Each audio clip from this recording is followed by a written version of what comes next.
Alright, this new 108 Epic Gullit is not a normal card. This is not one of those, yeah, he's good, maybe try him, type of drops. Nah, this is one of those cards that makes you sit back, look at your coins, and genuinely ask yourself, what is Konami doing? And I'm not even exaggerating. Konami literally woke up today and said, you know what? Let's break the game a little. And when you actually look at this card properly, you start to understand why. First of all, let's talk about the basics before we even get into the broken stuff. This is a 108 rated CF Gullit, playstyle Fox in the Box, and already that combination alone is scary. Because when you think of Fox in the Box, you're thinking movement, positioning, being in the right place at the right time. But this is not your typical poacher. This is Gullit, a monster with pace, power, and now ridiculous finishing. That's where things start getting dangerous. Look at this. 90 offensive awareness. That means he's not just standing there waiting for the ball, he's actively making those runs, drifting into pockets, finding space behind defenders. And because he's Fox in the Box, his entire AI is built around being in scoring positions. Now combine that with 95 acceleration and 92 speed. Yeah, defenders are in trouble. Because it's one thing to have good positioning. It's another thing to have the burst to actually exploit it. Gullit doesn't just move, he explodes into space. That first step, it's lethal. You blink, he's already behind your backline. And when he gets there, that's where the real madness begins. 90 finishing, 94 kicking power. Let that sink in. This is not a midfielder Gullit anymore. This is a pure striker version that can actually end chances consistently. You're not dealing with those almost goals or hit the post moments. When he gets a clear look, it's going in. But here's where Konami completely lost it. They gave him phenomenal finishing. And if you've used any player with that skill, you already know what it does. It turns normal shots into something else. It improves the consistency, the accuracy, the way the ball leaves his foot. It just feels different. You can take shots from awkward angles, under pressure, off balance, and somehow it still finds the net. So now imagine that on a 190-centimeter striker with 94 kicking power. It's not fair. Goalkeepers are not saving that consistently. They can't. The ball is coming too fast, too clean, too precise. And just when you think, okay, at least I can pressure him before he shoots, Konami adds magnetic feet. This is where things go from broken to actually unfair, because magnetic feet basically makes the ball stick to him in tight situations. Those messy touches, gone.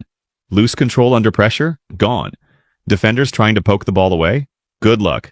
With 90 ball control, 88 dribbling, 86 tight possession, and then you add magnetic feet on top of that. He becomes ridiculously secure on the ball. You can play in crowded areas, receive passes in tight spaces, turn defenders, and he just keeps the ball glued to his feet. So now think about the full picture.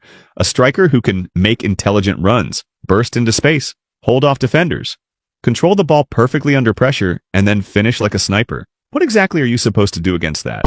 And we're not even done yet. Let's talk about his physical presence. 190 centimeters height, 95 physical contact, 91 jump, 88 heading. This guy is a nightmare in the air. Crosses, dangerous. Corners, even worse. Long balls, he's winning them.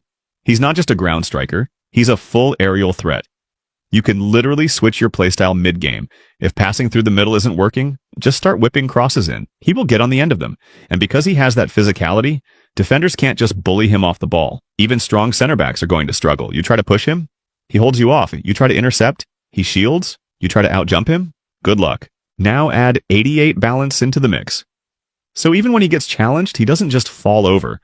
He stays up, keeps control, and continues the play. This is what makes him so annoying to defend against. He doesn't have a clear weakness in attacking situations. Usually strikers have something you can exploit. Maybe they're fast but weak. Maybe strong but slow. Maybe good finishers but bad on the ball. Gullit, he's ticking almost every box. Even his stamina at 84 is decent enough for a striker. He's not going to gas out early. He'll stay active, keep making runs, keep pressing when needed.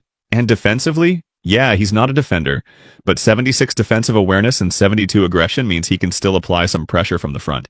He's not completely passive.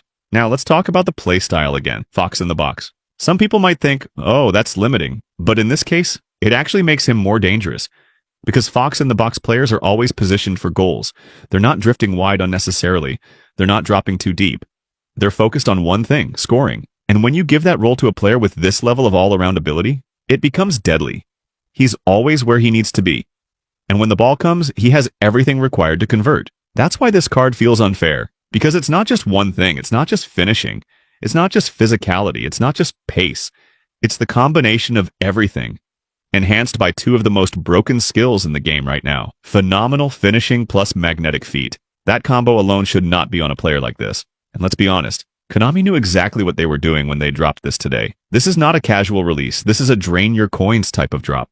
Because once people start using this Gullit, once clips start coming out of him scoring impossible goals, bullying defenders, controlling impossible passes, the hype is going to explode. And then everyone's going to want him. That's how these cards work. So the real question becomes, is he worth it? And honestly, if you're looking for a striker that can literally carry your attack, this guy is up there with the best. He's not just meta, he's meta breaking.